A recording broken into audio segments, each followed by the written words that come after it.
তারা হয়তো এই হাদিস জানে না, আল্লাহ পাক ওদের কানের মধ্যে আমার এই হাদিসটা যেন পৌঁছে দেন, আমিন। নবী সাল্লাল্লাহু আলাইহি ওয়াসাল্লাম বলেছেন, আমি মেরাজের রাতে যখন গিয়েছি তখন এক শ্রেণীর মানুষকে দেখেছি, ওদেরকে শাস্তি দেয়া হচ্ছে। কি শাস্তি?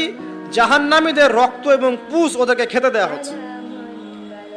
জিবরাইল আলাইহিস সালামকে জিজ্ঞাসা করা হলো যে এরা কারা?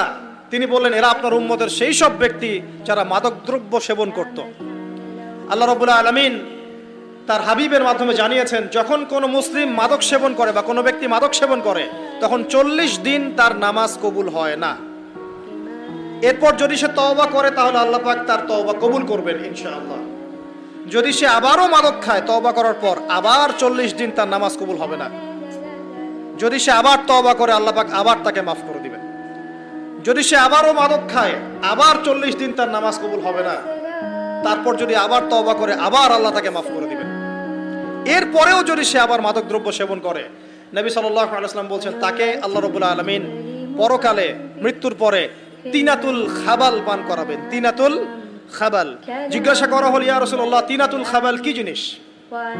নবী সাল্লাল্লাহু আলাইহি ওয়াসাল্লাম উত্তর দিচ্ছেন, এটা হচ্ছে জাহান্নামীদের রক্ত, মাংস, এগুলো পুড়ে পচে যে রসটা বের হবে, এটা হচ্ছে তিনাতুল খাবাল।